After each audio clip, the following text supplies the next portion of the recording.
ETF index mutual funds నేర్చుకుని stock మార్కెట్లో రాణించాలనుకుంటున్నారా? వెంటనే ఈ నెంబర్కి కాల్ చేయండి. నమస్కారం. మనం రకరకాల పంచతంత్ర కథలు చెప్పుకుంటున్నాం.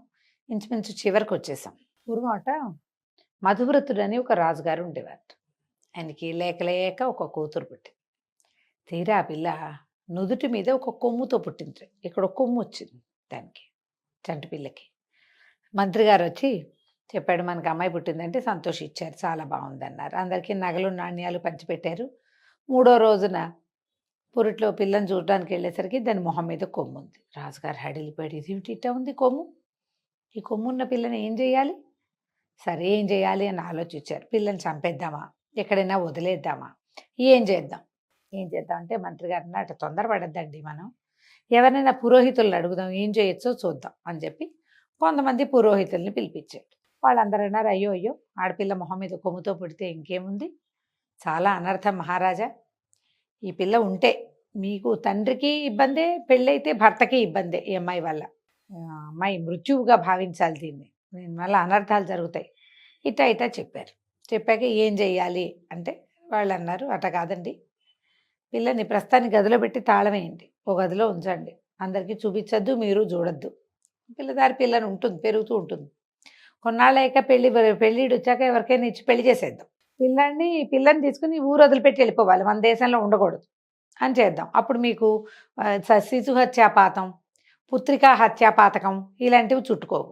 పిల్లని పెంచాం, పెళ్లి చేసాం, పంపించాం, మొగుడితో పంపించేస్తాం, ఎక్కడ పోతే అక్కడ పోతారు, ఇంతేనన్నారు.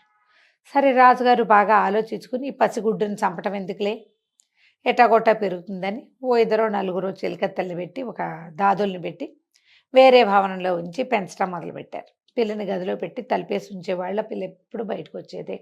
కాస్త పెద్దదైంది, పిల్ల ఈడేరినాక ఊళ్ళో అనౌన్స్ చేశారు, రాజకుమార్తెని పెళ్లి చేసుకున్న వాళ్ళకి 1,00,000 వరహాలు బహుమానంగా ఇస్తాం, పెళ్లి చేసుకున్న యువకుడు రాజకుమార్తెను తీసుకుని ఊరు వదిలిపెట్టి పోవాలి హో అని ప్రకటన చేశారు. ఒకళ్ళు ఇద్దరు ఉత్సాహపడ్డారు. 1,00,000 వరహాలట రాజకుమార్తె అంటే నీ మొహంలా ఉంది, ఆ అమ్మాయి మొహం మీద కొమ్ముందిరా, ఆ కొమ్మే లేకపోతే వాళ్ళ నాన్న మనకెందుకు ఇస్తాడు, ఇంకో రాజకుమారుడికి ఇవ్వకపోయాడా, పైగా దీనిలాగా కట్నం కూడా 1,00,000 వరహాలు ఇస్తానంటున్నాడు, పిల్లని చేసుకుని చచ్చిపోతావు, ఇక్కడే ఆ పిల్ల ఉంటే రాజుగారు పోతాడని బయటికి పంపించేస్తున్నారు అని వారా వీరా స్నేహితులు ఒకళ్ళిద్దరు ఉత్సాహవంతులైన యువకులు ఉత్సాహపడ్డా వాళ్ళని కాలు వేలు పుచ్చుకుని లాగేశారు కిందకి. ప్రకటనల మీద ప్రకటనలు వెళ్తున్నాయి కానీ ఎవడు పెళ్లి కొడుకే రాల. అయితే ఆ రాజ్యంలో ఒక గూనివాడు ఒక గుడ్డివాడు ఇద్దరు ఫ్రెండ్స్, ఏదో చిన్న పని చేసుకునేవారు. అప్పుడప్పుడు రోడ్డు మీద మాధుకర వృత్తి కూడా, మాధుకరం అంటే అడుక్కోవటమే వృత్తి కూడా చేసుకునేవాళ్ళు. గూనివాడు గుడ్డివాడు ఇద్దరు మాట్లాడుకున్నారు. గూనివాడు అన్నాడు, ఎంతో బాగుంటుంది రాజకుమార్తె, పాప మొహం మీద కొమ్ముంది, కానీ పెళ్లి చేసుకుంటే తిండికి లోటు ఉండదు అన్నాడు.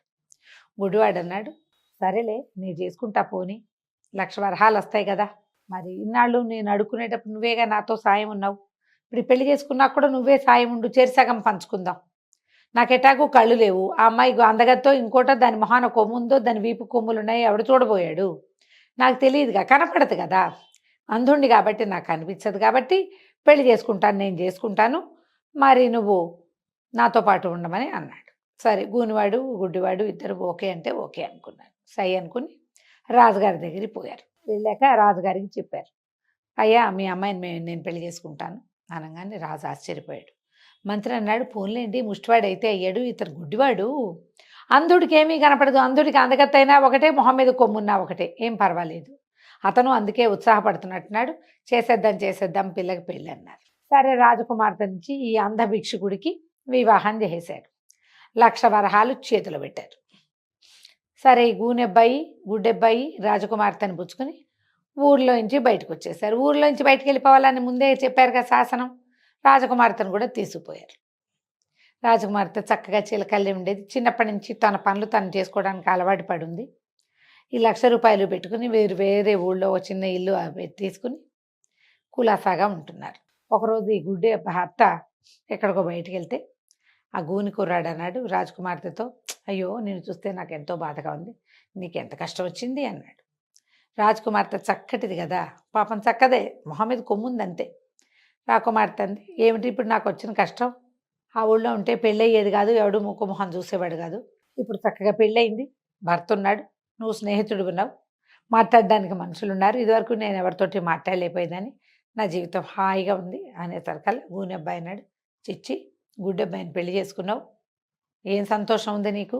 వాడేమన్నా నీ అందం చూస్తాడా? నీ జడెంత పొడుగు, నువ్వెంత తెలుపు, నీ గోళ్ళు ఎంత ముద్దుగా ఉన్నాయి, నువ్వెంత ముచ్చటగా ఉన్నావు, కొమ్ముంటే ఉందిగాక, నీ అందానికి సాటొచ్చే వాళ్ళు ఎవరైనా ఉన్నారా?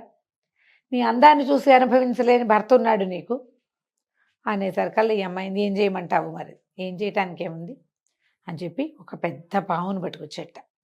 నల్ల త్రాసు ఇది, చాలా విషం ఉంటుంది, ఇది వండు, చక్కగా మసాలా దట్టించి వండితే చేపకూరల్లే ఉంటుంది చూడ్డానికి, ముట్టుకున్నా కూడా అట్టగే కనపడుతుంది, నోట్లో వేసుకుంటే రుచి కూడా అదే ఉంటుంది. కానీ విషం అవటం వల్ల వాడు చచ్చిపోతాడు. గుడ్డివాడు పోయాక నువ్వు నేను ఈ 1,00,000 వరహాలు పెట్టుకుని హాయిగా ఉందాం, నాకు నీతో ఉండటానికి ఏ అభ్యంతరము లేదు అని చెప్పాడు. రాజకుమార్తె ముందు వెనక ఆడింది, కాదన్నది, కానీ అతను ఒప్పుకోవాలి. ఆ గూనెబ్బాయి చాలా బలవంత పెడితే సరేనని ఒప్పుకుంది. సరే పెద్ద నల్లటి తాచుపాముని తెచ్చిచ్చాడు. మహావిష సర్పం అట అది. దాని ముక్కలుగా జరిగి ఈ పిల్ల ఏం చేసింది, పొయ్యి మీద మసాలాలు ఉల్లిపాయలు అవి ఇవి దట్టించి నూరి అవి వేపి ఈ పాము ముక్కలు అందులో పడేసి వేపటం మొదలుపెట్టింది.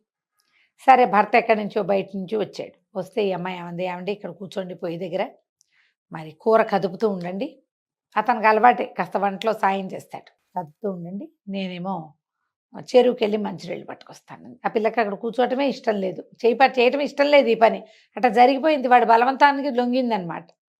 ఈ గుడ్డబ్బాయి ఏం చేశాడు, ఓ పీట పొయ్యికి దగ్గరగా జరుపుకుని కూరని ఇటా ఇటా ఇటా వేపటం మొదలుపెట్టాడు. ఇంతలో ఏమైంది, అది పరమ విషసర్పం.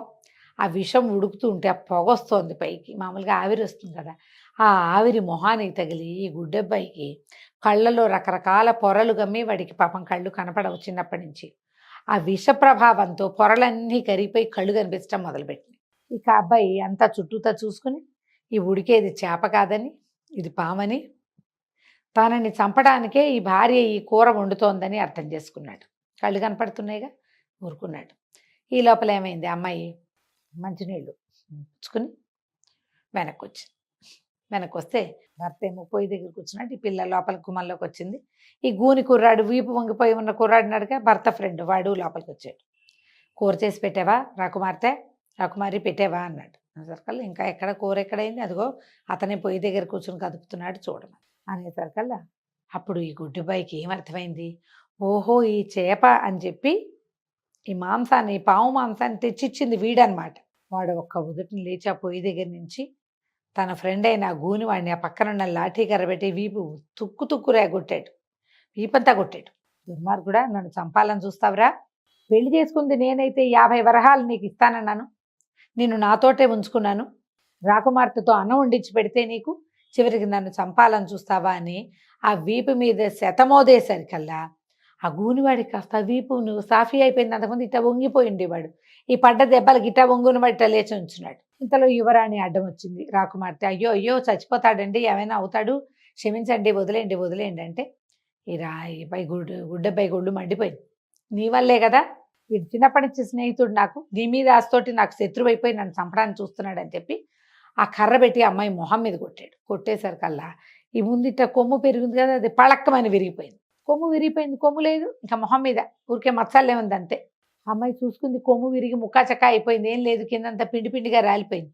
మొహం మీద తడుకుంటే బొప్పిలా ఉంది, ఏమీ లేదు అక్కడ.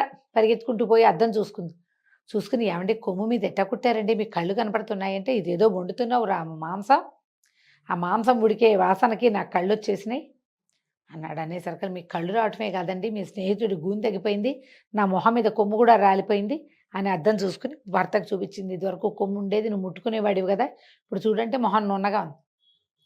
గుడ్డివాడు ఆశ్చర్యపోయాడు. ఎవరెవరా ఇలా జరిగిందా అన్నాడు. రాజకుమార్తె పాదాలు పట్టుకుంది భర్తది. నేనేం కావాలని చేయలేదు, ఇతను నాకు అలాంటి ఆలోచన రేపెత్తిచ్చాడు, ఇంకెప్పుడు ఇట్లా చేయను, నీ కళ్ళు వస్తే నువ్వు నా భర్త కళ్ళు ఉంటే నాకు అంతకంటే ఏం కావాలి, ఇంకేం అక్కర్లేదు, ఈ 1,00,000 రూపాయలు పెట్టుకుని మనం హాయిగా ఉందాం, మీ స్నేహితుడు కూడా ఈ ఊళ్ళో గూని కూడా పోయింది కాబట్టి ఈ ఊళ్ళో ఎవరైనా పిల్లని చూసి పెళ్లి చేద్దాం, చేరుకో 50,000 పంచుకుని హాయిగా ఉందాం అని చెప్పి రాకుమార్తె పరిపరి విధాలుగా భర్తను బతిమలాడి కాళ్ళు పుచ్చుకున్నంత పనిచేసి ఒప్పించింది. ఈ లోపల గూని తగ్గిపోయిన గూని కుర్రాడు కూడా స్నేహితుడు కాళ్ళు పట్టుకుని అత్యాశకు పోయి ఈ పని చేశాను, ఇంకెప్పుడు ఇట ఆశపడను, నా వాటా నాకు పంచిచ్చేయి, పెళ్లి చేసుకుని నా జీవితాన్ని నేను బతుకుతానని అన్నాడు. తర్వాత అతనికి పెళ్లి చేశారు. చెరో 50,00,000, 50,000 రూపాయలు, లక్షలు కాదు, ₹1,00,000 కదా ఇచ్చింది. చెరో 50,000 పంచుకుని సుఖంగా కాలక్షేపం చేశారు. తర్వాత రాజుగారికి తెలిసింది వాళ్ళ అమ్మాయికి మొహం మీద కొమ్ము పోయిందని, అల్లుడికి కళ్ళొచ్చాయని. తర్వాత కాలంలో వీళ్ళకి పిల్లలు పుట్టే కాలం నాటికి రాజుగారు ఈ రాకుమార్తెని, ఆ గుడ్డి కుర్రాడిని, అదే ఆ భర్తని, ఇద్దరిని మళ్ళీ వెనక్కి తీసుకున్నాడు. కథ కంచికి మనం ఇంటికి.